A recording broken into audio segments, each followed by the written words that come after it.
of humility and request by chanting the invocation mantras.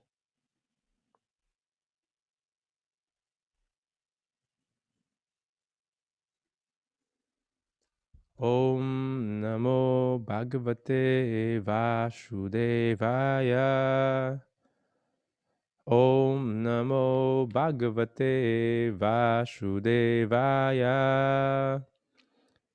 Om Namo Bhagavate Vasudevaya. Narayanam Namaskritya Naram Chaiva Narotamam Devim Saraswatim Vyasam Tato Jayam Udirayet Nasta Priyashu Abhadreshu Nityam Bhagavata Sevaya Bhagavati Uttamas Loke Bhaktir Bhavati Naistiki. So good morning, and good morning sa lahat. Sobrang humbling and honored ako to have the Association ng Devotees kasi it's been, I think, 32nd or 33rd session na natin ng Srimad Bhagavatam and we are already in the 7th chapter. Kala mo yun? Matatapos na natin yung book na to, yung first book. So still, if you want to catch up, if it is new for you, mabilis lang to. You can read one chapter a day. That will be just a week of reading. Then you will catch up. Or you can hear yung recordings natin sa YouTube. And it will be up in Spotify soon. Very soon. Reading from the Srimad Bhagavatam, first canto, Creation. Chapter 7, The Son of Jonah Punished. So this chapter is magsisimula na yung story. Paano napunta yung Srimad Bhagavatam, paano na nag-recite dito. Yun yung story ng birth ni King Pariksit. Si King Pariksit kasi is descendant ng Pandavas. Yung part ng Mahabharata na yun is tapos na yung war sa Battle of Kurukshetra or kung saan nangyari yung Bhagavad Gita. So makikita natin ano nangyari after ng war na yun in this chapter. And very wonderful features ni Krishna yung lumabas dito. Sobrang kakaiba and aabang talaga. Text number 1. Rishi Saunaka asked, O Sutta, the great and transcendentally powerful Vyasadeva heard everything from Sri Narada Muni. So, after Narada's departure, what did Vyasadeva do? So, nag-usap si Narada Muni at si Vyasadeva and instructions was there kasi si Vyasadeva was feeling incomplete, disturbed dahil sa pag-compile niya ng scriptures. Pero he missed glorifying and emphasizing yung glories ni Krishna. So he asked yung spiritual master niya, which is si Narada Muni, kung ano dapat gawin. And in that conversation, Narada Muni even recited yung pastime ng buhay niya coming from the previous life. And the perfect example ng process and progress ng Bhakti Yoga was cited through the life of Narada Muni. From association, the hearing, the serving, developing ng taste, hanggang umabot siya sa Bhava stage, yung introduction or start ng prema ng love kay Krishna. Even nakita niya si Krishna from within. Narada Muni experienced that at a young age. So ngayon, bumalik dun sa pag-uusap sa Naimisaranya. Si Saunaka and kinausap uli nila si Suta Goswami. Sabi nila, after na umalis ni Narada Muni. Di ba last time pinag-usapan natin umalis yung Bhaktivedantas. Ano ginawa ni Narada Muni? Ngayon, si Narada Muni sa si Vyasadeva. After umalis ni Narada Muni, ano ginawa ni Vyasadeva? Tingnan natin ulit yung illustration dito. Makikita natin yun eh. Ito. somewhat ito yung isang part na yun, nag-meditate uli si, um, Vyasadeva. So, may vision siya nakikita sa illustration. So, yan. In the purport, you could see some other characters. Si Maharaj Pariksit, if you could remember, siya yung na-curse to die in 7 days. Then, he seek advice sa mga saintly person and he was, suggestion sa kanya is to seek shelter kay Sukadeva Goswami. So, si King Pariksit was miraculously saved daw sa tiyan niya. Sa tiyan ng nanay niya. Kasi yung mom niya, habang pinagbubuntis siya, a person in the name of Ashvatam who wanted to kill yung descendant ng Pandavas. Si Ashvatam is part nung kabilang sa panig ni Dronacharya, sa kanila Duryodhan. Sila yung kalaban nila Krishna. So, yung natalo sila, ang ginawa nung supposedly tapos na dapat yung war, eh. Ang ginawa ng side na yon, specifically si Ashvatam, naghihiganti pa rin siya and gusto niyang hindi na magsundan yung descendants, hindi na magkaroon ng descendants yung Pandavas. So, that's very foul in the codes of war. So, yeah, yung further story about this one will be discussed in the future, I think, the day after tomorrow. Or I think tomorrow. Let's see. Text number 2. Sri Sutta said, on the western bank of the river Sarasvati, which is intimately related with the Vedas, there is a cottage for meditation at Samyaprasa, which enlivens the transcendental activities of the sages. So, madalas tumitira yung mga sages, yung mga saintly persons, sa banks ng rivers. Sabi nga, di ba, pag mawalan ka lang ng kuryente, wag ka lang mawalan ng tubig. Di ba? Okay na brownout. Basta may tubig pa rin. Because water is very important in our daily lives. Diba? For cleaning, for bathing, for drinking, diba? For cooking, lahat sobrang importante yung water na yun. And the sages are always um, residing near the banks. Hindi lang simpleng river. They're aiming sa mga holy rivers where they could perform yung mga meditation nila.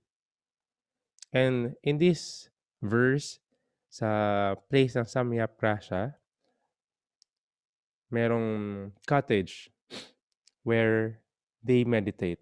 And si Sutta Goswami is explaining na si Vyasadeva, basahin natin yung text number 3 before we go for deeper. In that place, Srila Vyasadeva, in his own ashram, which was surrounded by berry trees, sat down to meditate after touching water for purification. So, yung mga sages, every morning, lagi silang may routine, morning routine. Ano yung unang-unang ginagawa ng isang saintly person when he wakes up? He cleanses himself. So, yung Pinoy hindi masyado nahihirapan dito kasi ligo ng ligo yung Pinoy. Bawat lalabas, bawat may lakad, ligo siya na naligo. Sa ibang bansa, medyo ang laking adjustment nila in practicing spiritual life kasi maliligo na naman. Di ba? Hindi sila sanay maligo. As in the person, or those who are aiming, or at least a yogi, kailangan siyang maligo. Most specifically, when he wakes up, after defecating, and usually 2 to 3 times a day sila naliligo. At cleansing. So cleansing not just outside, of course inside din. So that's chanting naman for inside. Pero we must always keep ourselves clean, not just the surrounding, pati yung sarili natin. Why? We heard that cleanliness is next to godliness, but in the scriptures, cleanliness is godliness. So, kasama yun. And taking a bath is part of it. One reason bakit pagkagising, kasi pag natutulog tayo, a lot of secretion na lumalabas sa body natin. Bakit ka may morning star, may muta ka, 'di ba? You have saliva, yung mga meron nga daw, mode of ignorance na yung sleeping, pero may mode of ignorance pa daw yun.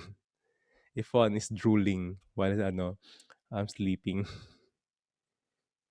So yeah, of course, we have to clean ourselves pagkagising. 'Di ba? Brush our teeth, tas clean. But doesn't mean 1 hour ka na sa CR. Yung iba, ayun yung concern nila. Paano mag-a-tiyan 'pag naliligo ko 1 hour? You could, take a bath, very shortly lang in the morning, 'di ba? At least to refresh, then proceed with your meditation. But if you are really used to taking a bath for a long time sa CR, edi do it, maybe later in the day or after all the morning meditation. But it refreshes the body and the mind kapag naligo. What more pa dito? When they are taking a bath in the holy rivers. So that's one thing we should practice. So, like the brahmachari monks, they are not all, of course, depends sa body nila, but they are advised to um, take a bath with cold water. Na unang-una nakakagising siya, nakaka-tame din ng senses. And sabi nila healthy. I don't know the reason in Ayurveda, pero sabi nila healthy daw 'yon. And it will not be like 30 minutes ka nag-shower, no. Usually the cold water is like really fast. Kaya sa maligo. Even on the winter time, yung mga monk sa temple, um, naliligo sila. It will not be an excuse. Just like yung mom, yung mga mother, even the scorching heat ng summer, they will still cook for the family. Yan yung sacrifices ng mga ginagawa for the loved ones. So the monks always should try to be an example. So try nyo yun. If you are gonna chant in the morning, at least take a quick shower. Wear fresh clothes, then meditate. Kasi it was being discussed here, yung sacred space, yung meditation space. Sobrang importante na ito.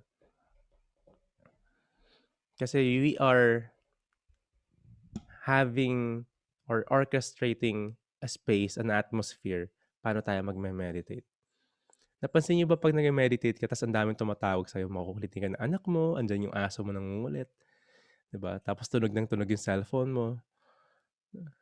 Tapos naririnig mo yung kalsada and all. Narinig mo yung mga kotse sa kalsada. Tapos sa kabilang room may nanonood. Ang daming distraction. And we are not that advanced para parang ma-disregard lang yung mga yun. Even the most advanced devotees, meditator, would create an atmosphere para sa meditation nila. And si Vyasadeva, ganun yung ginawa niya. In the purport ng text number 2, Srila Prabhupada mentioned, for spiritual advancement of knowledge, a suitable place and atmosphere are definitely required. There's this one story, kung napapansin nyo sa mga altar, there is this 6 Goswamis, 6 sila magkakasunod, from the parampara. Diba, Srila Prabhupada, then yung guru niya, tapos biglang sa dulo na may 6 Goswamis. Sila yung mga prominent teachers sa line natin. Those are mostly disciples of Lord Chaitanya Mahaprabhu. And they were tasked para i-excavate yung mga holy places, yung mga places kung saan nagkaroon ng pastime sa Lord Krishna and sa Radharani, and to write yung mga literatures, to rewrite them, to extract them. Pero hindi lang ayun yung task nila. They're also doing their sadhana very strictly. Usually, yung mga saintly person, they're doing their meditation kasi they're very detached. Hindi rin sila tumitira sa bahay. Nakatira lang sila under the tree. na they transfer every night each tree para wala silang attachment sa bahay. Gano'n sila ka gano'n sila ka-strict. Usually sa ilalim na sila ng bahay.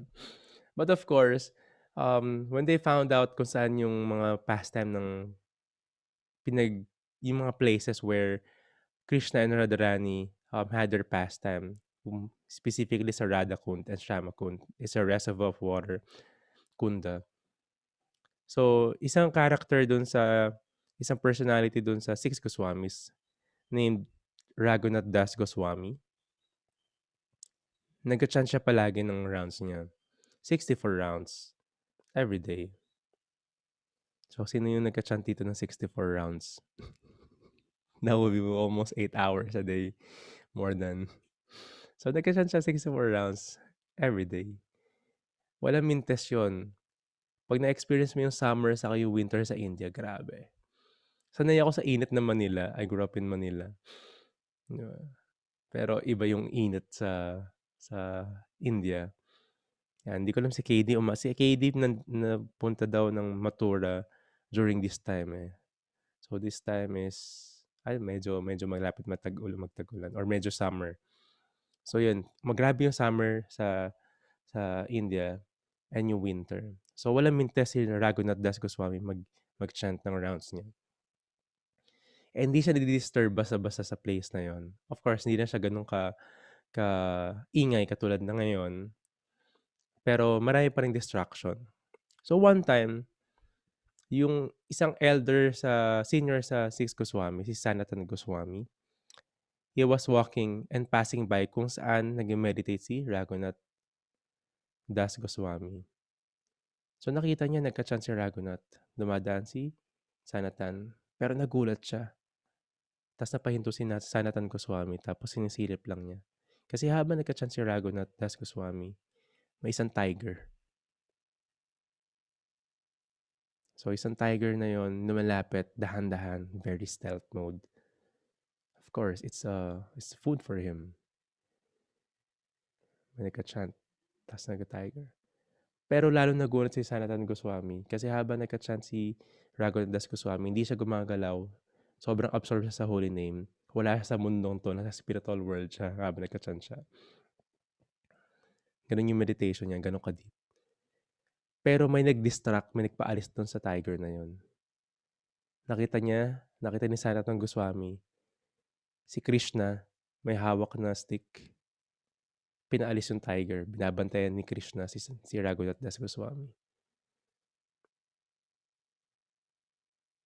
Tapos, nakalipas na yon, after some time, kinausap ni Sanatan Goswami si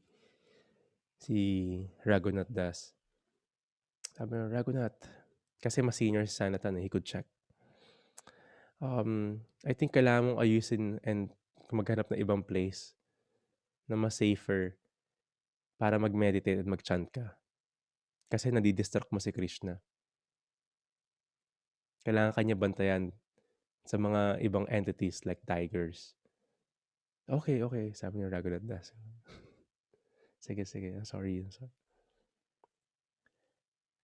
And then, again, nagtuloy-tuloy mag-chant si Raghunath Das Goswami. Hindi pa rin siya nakahanap ng place. Under the tree pa rin. Open. Pero this time, sobrang init. Summer. And Krishna's arrangement, nag-pass by uli si Sanatan Goswami, yung most senior nila sa Six Goswamis. Nakita niya uli si Raghunath Das Goswami nagka-chant. Very absorbed. Wala siya sa mundong to.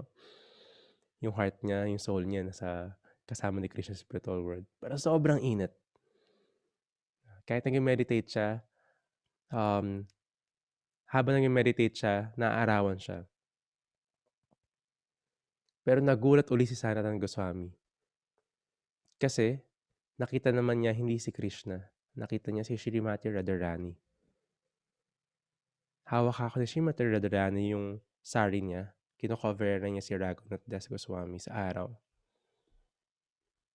Steady, very steady hawak ako ni Srimati Radharani yung sari niya. Habang kino-cover niya si Raghunath Das Goswami, si Srimati Radharani, pinapawisan ng tumutulo na yung pawis niya. Pero hindi siya nag-flinch, hindi siya gumagalaw. Hindi niya even pinupunasan. Gusto lang niya mako-very si Ragunat para tuloy-tuloy yung meditation niya. So habang nangyari yun, um, nakita ni Sanatan Goswami. And nagalit na si Sanatan Goswami. After some time, yung nag-usap ulit sila.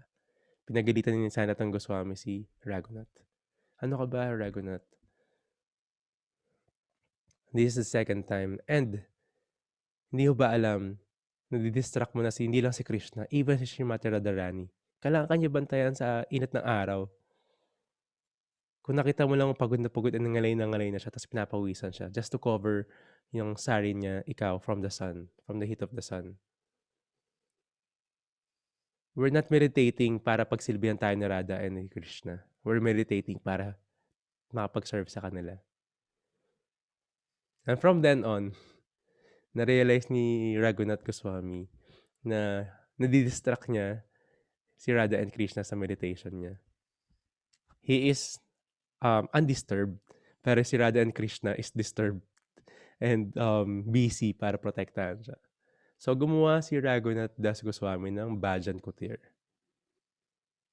So ayun yung simulan ng Bhajan Kutir. Bhajan Kutir is coming from our line sa guru and disciple relationship natin or sampradaya.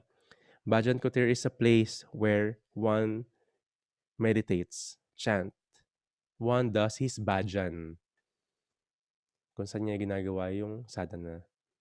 So Bhajan Kutir is a very simple place. Mostly a simple hut.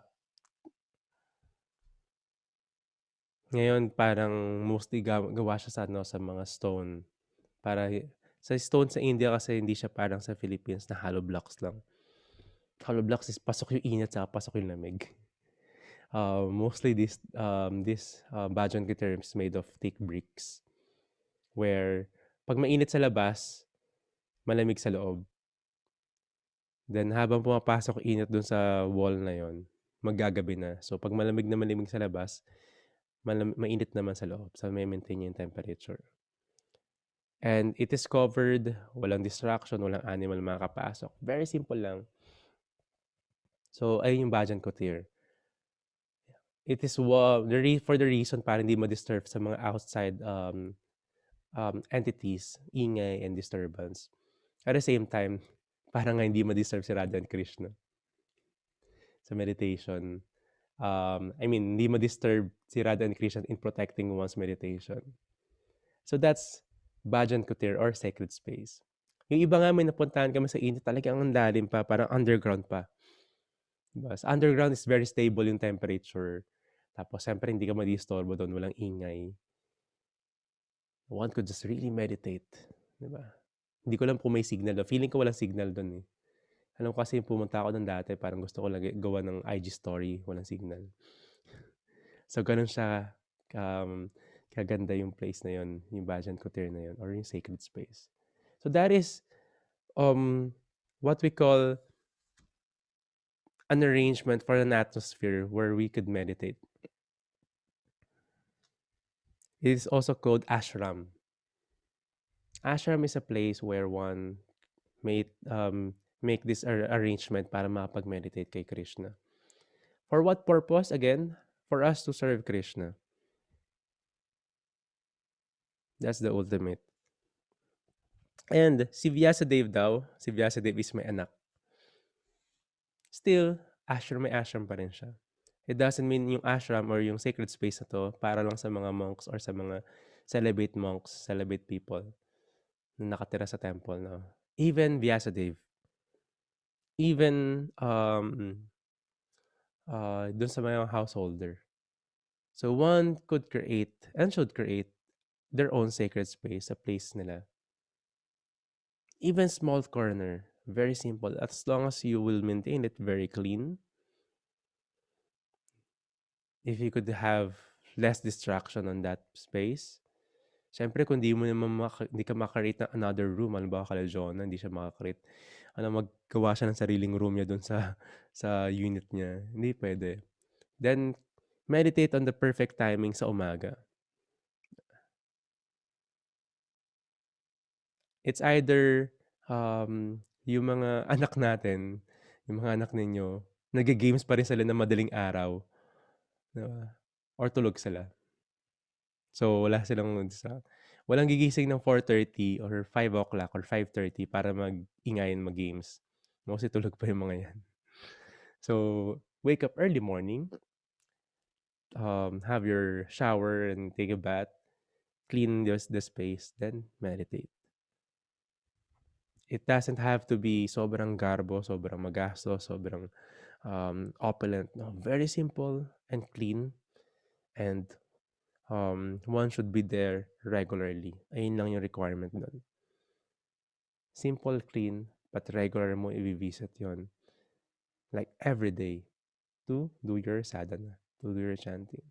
That is your sacred space. And it doesn't matter if one is single, one have a family, or even a sannyasi, one should chant in his own sacred space. Or not even his own, in the temple. At least you have the sacred space where you chant.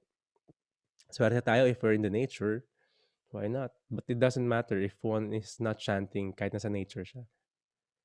Mas lamang pa rin yung kahit nasa city ka nakatira, then you have your own sacred space chanting.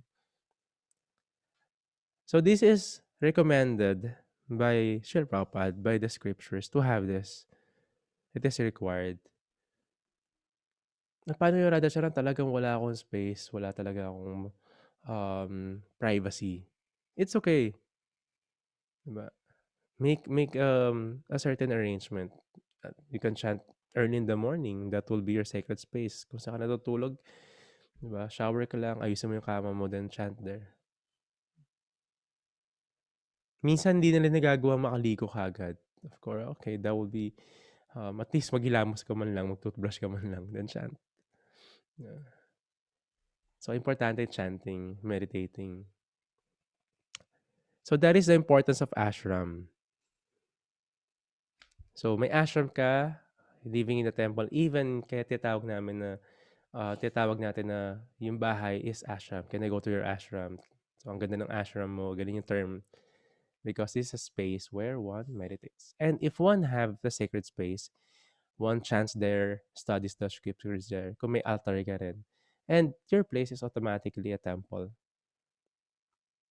Kahit wala kang dome. Pero that place is already a temple. Yung thinking ng isang tao, yung attachment niya sa bahay niya to, no, mag-iiba na yon. It's already Krishna's place. Ultimately, si Krishna may-ari na lahat, pero that specific place, si Krishna, and you will maintain it very clean. Yung vibration doon, iba rin yung thinking ng tao kasi we know, andun si Krishna palagi sa bahay natin. In the form of books, in the form of deities, the altar, pictures. So to create a sacred space, you must do it. So this is a place for meditation. And text number 4. Thus, balik tayo kay Vyasadeva. Thus, he fixed his mind, perfectly engaging it by linking it in devotional service or bhakti yoga, without any tinge of materialism. And thus, he saw the absolute personality of Godhead along with his external energy, which was under full control. So in his meditation, habang minimeditate niya yung instruction sa kanya ni Narada Muni to edit and rewrite yung Vedas, he fixed his mind. So, paano ma-fix natin yung mind natin? We cannot fix our mind by meditating on the space or nothingness or light. One could not fix his mind, could meditate on that. Tawag ng mga transcendentalists dito is impartial. I mean, partial. An incomplete and partial meditation. Why? It is not a perfect vision. Kasi one is just looking at the light, meditating on the light or space. According to Prabhupada, in the purport, perfect vision of the absolute truth is possible only by linking process of devotional service. That is the linking process papunta kay Krishna, devotional service. That is the language of love ni Krishna. in devotion service. That's love in action, devotion service. Kasi yung imperfect realization through the impersonal Brahman, si Krishna rin naman yun eh. Si Krishna nga yung whole universe. Si Krishna rin yung light na sinasabi, effulgence na yun. Pero impersonal, meaning, hindi mo siya nakikita as a person. Energy lang niya yun. Ang nakikita lang ng tao doon is yung nararamdaman lang niya yung energy. And as a devotee, we don't want to be just on that energy or meditating on that energy. We want to know Krishna personally. And that is the complete realization and the complete meditation na gusto natin gawin.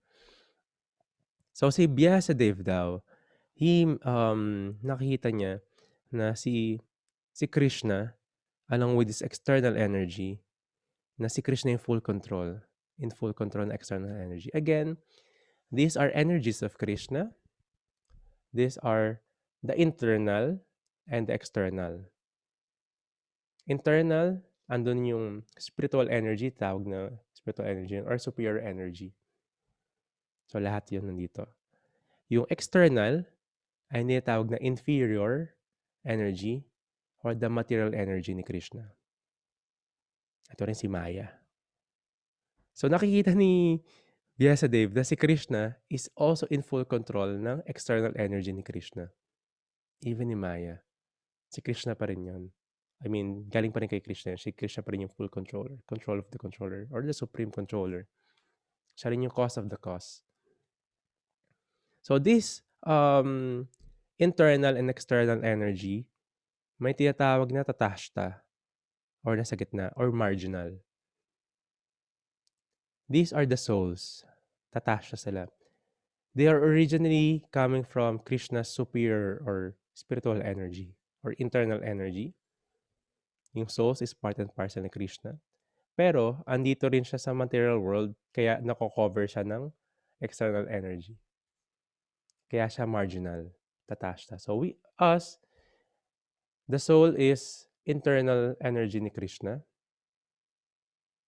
Pero we are covered kasi we have this body, we are in the material world, and our mind and our ego is being covered by the material energy. Kaya tayo marginal, nasa gitna tayo. Depende sa lifestyle and practice natin sa buhay. Minsan, mas material tayong soul. Mas madalas sa material tayo. Pero when we're doing our sadhana or meditation, medyo pumunta tayo sa side ng internal or sa spiritual. Diba? Pero pag mag-miss ka ng mga 1 week na walang chanting, diba? Or yung sadhana mo, wag mo gawin. Babalik ka ulit sa side na yun. Oops, dito ulit ako. Ba't mag-rito ulit ako mag-isip? So, kaya tayo marginal. Kasi we have this body. We are in this condition. Our goal is to go back to Godhead. Wala tayo sa energy ni Krishna. But again, it was mentioned here, full control si Krishna, even the external energy. Energy niya yun, sa kanya galing yun eh. By his expansions of the expansions, nako-control the energy na yun in the form of Maya. Srimati Radharani, expansion niya si Lakshmi, si Sita, even si Maya is also energy of Srimati Radharani. It's the female energy, Prakriti. So it will touch also the topic dun sa mga women dun. Yung mga women, feminine energy. That is the feminine energy of Krishna. Actually, everyone is Prakriti. Galing yan sa energy ni Krishna. Lahat ng soul is, di ba, internal energy ni Krishna. Prakriti yung tawag yung Prakriti. Or feminine energy. Lahat ng soul is feminine energy. Si Krishna is the ultimate male. Siya yung source. Siya yung Purusha. But having this body, we are identifying gender. Pero ilang beses na tayo naging babae, naging lalaki. Or in between. Or all genders even. Or even all species. So if one thinks na siya yung babae or siya yung lalaki lang, he's attached sa material body. Because the teachings of the scriptures is we are the soul. Ano yung ginagawa ng soul? Servant of the servant. We should identify ourselves as servant of the servant. not identifying ourselves as Filipino, as it's just called rubber stamping. Tinatatakan mo lang yung sarili mo. Brand mo lang. You're a Filipino, you're a Chinese, you're a male or female. If one thinks like that, he's identifying the body as his self. Hindi siya yung, we're not the body, I'm the spirit soul. Ang iniisip niya, I'm the body. So, dapat di tayo ma-attach sa mga ganitong bagay. Yes, nationalism is there. Ano mo yun, pero hindi siya yung goal of life. If one is nationalistic to nationalistic, bakit nag-aaway yung maraming bansa? Kasi lahat sila nationalistic. Gusto nilang sakupin. Dapat yung nation namin yung mas malakas. So, same. One should think, if one thinks he's the soul, he's servant of the servant, and the ultimate enjoyer is Krishna, that will be the peace formula. So, sinasabi, this Maya, this energy ni Krishna, yung external energy ni Krishna, is like a veil. Diba, pag may kinakasal, may veil, may cover. Alam niya yan, ni Jinky yan. Wala si Jinky pala dito. Yan. So, may veil. It's a covering. Kasi alam natin, yung nature ng isang tao is, he love Krishna, may dormant doon. And may knowledgeable din siya dahil nakikita niya yun sa paligid ko ano yung tama. The ultimate, the absolute truth. Pero may veil, may covering. And that veil is the illusion, Maya. It's not easy to get out of it, tanggalin yung mga yon. And one could immaturely say na, I know this, naintindihan ko si Maya, diba? I'm awake, pero still they're in Maya. So that's a veil. And that's very strong. Sabi ni Krishna, this divine energy of mine is very difficult to overcome. The only way to overcome it, if one surrenders kay Krishna. Kasi si Krishna yung controller. No? So those are the energies. Internal or spiritual energy or superior energy. So mababasa natin palagi yan. And external, inferior or material energy. And tayo is in between, the soul. Or tatashta. Or marginal. Yan. But lahat yon si Krishna yung may full control. Meron lang hindi ginagalaw si Krishna dun sa mga soul niya. Sa mga part and parcel niya. Meron siyang hindi control, which is the free will. So, the free will, that minute free will could make a big difference. Bakit din tayo nasa external energy? Bakit tayo nandito? Because of our free will. May mga choices tayo na mahirap labasan pag pinasok natin. Text number 5. Due to this external energy, the living entity, although transcendental to the three modes of material nature, thinks of himself as a material product and thus undergoes the reactions of material miseries. In the Bhagavad Gita, it was mentioned, Bharakitir Kiyamanani, Gunai Karma Sarvasha, Ankara Vimudatma, Kartaham Itimanyate. One thinks, because of false ego, siya yung doer. Yung false ego, thinking siya yung self. And inisip niya siya yung doer ng mga nangyayari sa paligid. Pero hindi niya alam, yung material energy, parang puppet, ginagalaw, lang siya, pinapasayaw lang siya. People, as we observe, live their life in that way. Dadalhin lang sila kung saan sila dadalhin ng modes of nature. Minsan in the mode of passion doon sila dadalhin. Very passionate sila sa ginagawa nila sa buhay. Or sometimes very ignorant. And thinking, ako gumawa nito. I'm the doer, ako nag-decide nito. Because of false ego. Even, pero pag may ginagawa tayo mabuti, doing in goodness, or sometimes, feeling natin devotional service yon, pero yung false ego nandun. I'm the doer. Ako yung dahilan bakit nangyari to. Because of ankara or false ego. And that's the thing that we're trying to be aware of. It is the last snare of Maya. Thinking na yung false ego, ikaw, yung doer. At the same time, andun yung trace na you are God. Because God is the supreme controller, the supreme doer. So this is the root of cause of suffering, sabi ni Krishna, si Srila Prabhupada sa purport. The root cause of suffering. Alin yon? Kasi yung tatashta, yung spirit soul, is identifying himself as part ng external energy, ng material energy. Attached siya dito. Sabi nga, the root of all suffering is attachment. Ina-identify niya, attached siya dito sa external energy na to. He will be hurt kapag may sinabi siya tungkol sa race niya, sa gender niya, sa pagkatao niya. Of course, that will be painful. That will be discrimination. He will be hurt kapag kinukuha yung mga bagay na very attached siya. Like relationship, like material possession. He will be hurt kapag kinukuha yung youthfulness niya. Nag-age na siya. Nagkakaroon na ng wrinkles, tapos tumataas na yung forehead, nagiging 5-head na. 5 na yung naliri dito. Tumataas na. Or nagpuputi na yung buhok. Sobrang hirap sa kanya yun kasi attachment niya yun. So, ito yung identifying oneself sa external energy na to, sa body na to, sa paligid natin. Ayun yung root of all suffering. Most specifically, if one is not being Krishna conscious and misleading his life and his human form of life, hindi niya nililive na mas maayos, it's very disturbing. Sabi nga, ito nga yung soul in the external energy is like imprisonment.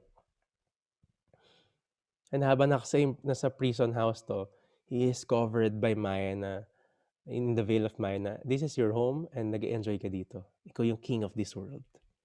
Ikaw yung center ng universe. Which is, it's very, it's a foolish mentality.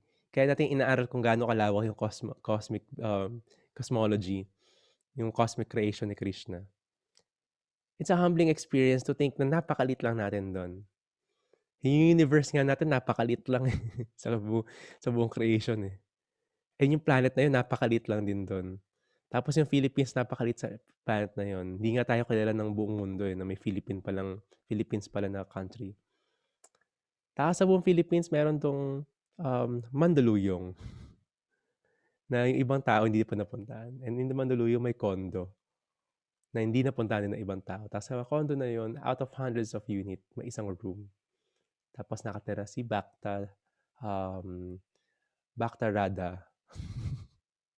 And that person is thinking na siya yung center ng mundo. Na palagi siya nang hurt ng mga sinasabi ng mga tao. And dapat siya yung sinusunod. And dapat bawat post niya maraming likes. That is the illusion of Maya. Now, thinking ourselves na tayo yung pinaka-importanteng tao sa buhay natin. But the practice of Krishna consciousness is making us realize na we are the eternal servant of the servant of Krishna. And our value is to serve, not for us to be masters. So that is illusion. And kapag tinatanggal yung illusion na yon, napakasakit. Because of the attachment. Gusto mo mag-surrender kay Krishna, Hare Krishna, Hare Krishna. Pero nakakapit tayo dun sa mga attachment natin. Pero sorry to say, si Krishna tatanggalin talaga yon. Kasi yung small spark ng love natin kay Krishna, fina-fan ni Krishna or ng devotees para maging big fire siya, maging forest fire siya. And minsan, yung sa fire na yon, yung mga attachment natin susunog din. It will be painful. Kaya minsan yung mga struggles natin, yung mga problems natin, is only an arrangement para maging detached tayo. If we're not voluntarily detaching ourselves in those stuff, things ba yan, or idealistic name, fame, and all, minsan si Krishna, magandang paraan. Kaya painful siya.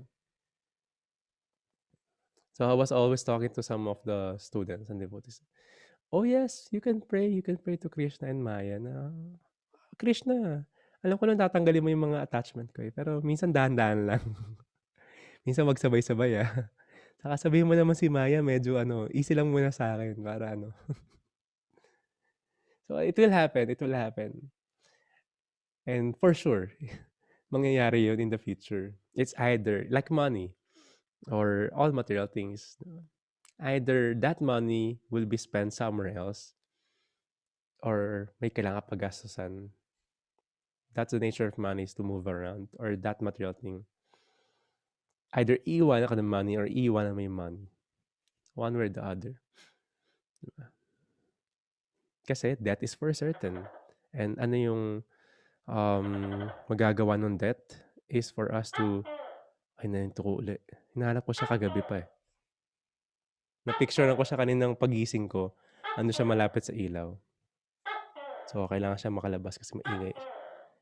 Although, naririnig ni Cade, naririnig niya. Okay na, may class ako. So, ayun nga, ano yung kinukwento ko? So, yung attachment niya, back to attachment, mahirap siya mawala, hindi basta-basta. Kasi that is for certain, if di mo iwanan yon, ay hindi mo kaiwanan nun, iiwanan mo siya. For sure. Yung attachment lang natin yung nagpapabigay sa atin ng suffering. Kaya nga pag may mga near-death experience, doon sila nagigising. Or pag biglang nagkaroon ng pandemic ngayon, kaya ang daming taong gusto mag-meditate, mag-yoga. Kasi nagigising sila eh. Oo nga no, yung mga pinagkakabisihan ko all throughout my life, sobrang passionate ako. Ang dami kong inaway para dito. Ang dami kong pinagdaanan, nag-struggle ako para dito. Biglang one click pwedeng mawala. One click pwedeng ma-release, temporary pala to. So maraming ganong bagay na nangyayari for us to realize. And madalas yung painful experiences. Yung local nga namin eh, maraming broken-hearted na bigla naging Hare Krishna or napunta sa temple. Kasi nare-release nila eh, diba? Pag broken-hearted ka. So, gigising ka ng, nga no, masyadong illusion into that thinking na ayun tumawa tuloy si Rodel. Thinking na ito yung goal ng buhay ko. Diba? Pag nawala siya, magigising ka. Nga no, Krishna. So that's very true. That's true story. And si Krishna, in favor siya, if favorable siya sa isang soul, sincere soul, he will create a way for that soul to be closer kay Krishna. Minsan kailangan niya tanggalin yung obstacle. Yung iba dito, di ba, nakikita ko yung mga nag-yoga, may mga, may mga Ganesh na mga picture, na mga, may nakita kong sa mga students na nag-register for the 4th batch. I was checking out, nakita ko sa profile ng isa doon, may malaking Ganesh siya doon sa yoga studio nila. Isang purpose ni Ganesh yun. He is not there to remove the obstacle para maging mayaman yung tao. No. He's the remover of obstacle para maging devotee ka. And if that money is the obstacle, kasi attach na attach ka sa money, tatanggalin ni Krishna rin ni Ganesh yun. So, that's why dovetailing and engaging the material energy that we have now to Krishna is there. If that will be the distraction natin, distraction and magiging distraction din natin sa spiritual life yun. So, we have to dovetail. Because that is the goal ng meditation. That is the goal ng spiritual life. Kasi yung conditioned soul, masyadong attached and the suffering is there. And you will pray, Krishna or God, pwede ba tanggalin mo yung suffering ko? Pero ayaw mo naman bitawan yung suffering. So in the text number 6, the material miseries of the living entity, which are the superfluous to him, can be directly mitigated by the linking process of devotional service. But the mass of people do not know this, and therefore the learned Vyasadeva compiled this Vedic literature, which is in relation to the supreme truth. So this is the supreme truth. In the Bible, it was mentioned, the truth shall set you free. So ano yung truth na yun? Ano yung supreme truth na yun? That people don't know ano yung source of misery na to. And people don't know, the mass of people don't know ano yung magpapatanggal sa miseries na yun. The monks doesn't bet. No gambling nga sa prerogative principles. But I bet, di ba? I bet na for sure, even makuha mo yung um, millions na tina-target mo within this year. Makuha mo yung fame, makuha mo yung beauty, or makuha mo yung any na nakikita mong materialistic na bagay. Kahit makuha mo yun, it's not the source of the eternal happiness. And I bet may misery sa kasama. Because ayun sabi sa scriptures, and you can observe. You can observe everywhere. If one is entertained but a lot of things, di niya ma-observe yung paligid niya. Pero try to observe. Ngayon, there is a lot of things happening around. Yung nature ng material world is there. Full of miseries. We might make some effort para mawala yung onti yung miseries na yon. Pero pag wala kang ginawa, nag-default system ka, babalik uli yun. That's normal because this is material world. Happiness and distress is there. It is called dualities. The full extreme is here. You can experience it. So the only way for a living entity para ma-realize to is to identify himself sa spiritual energy, not sa external. And how? Paano ma-realize yun? Ano yung supreme truth? Is the words coming from Krishna. Kasi ayun yung manual of life natin. In the form of Srimad Bhagavatam, the Bhagavad Gita. Na ayun yung lumalabas sa mouth, lotus mouth ng mga saintly person na guru. Kaya ginawa ni Vyasadeva to. That's the main reason. Kasi in his meditation, in the banks of ng river na yon, nakikita niya yung tao in this Kali Yuga. Ganun yung way of thinking nila. They are miseries and they're suffering from that miseries because of them identifying sa material nature. Thinking na, I'm the body. And I'm the enjoyer. I'm the center of the universe. In text number 7, last text natin for today, simply by giving the oral reception to this Vedic literature, the feeling for loving devotional service to the Lord, the Supreme Personality of God, sprouts up at once to extinguish the fire of lamentation, illusion, and fearfulness. So this fire is forest fire. Pag may forest fire, kahit may 10 kang fire extinguisher, hindi mo mapatay yung forest fire. Minsan kahit yung lahat ng fire truck doon sa bayan niyo pumunta doon sa forest fire. Kahit nga sa buong bansa, hindi. Minsan may mga makikita mo sa news, may mga helicopter na kumukuha ng kahit saang water around, di ba? May nakita ako yung helicopter, kinuha yung tubig doon sa isang swimming pool ng resident nearby na may forest fire. Hindi niya mapapatay basta-basta yung forest fire. And how? What is the best way to kill the fire dito sa nangyayari na to, sa forest fire na yon? Is by pouring ng rain. And that is yung spiritual life. We are burning in this forest fire of illusion, lamentation, and fear. We're being illusioned by Maya. We are lamenting kapag tinanggal na sa atin yung mga attachment natin.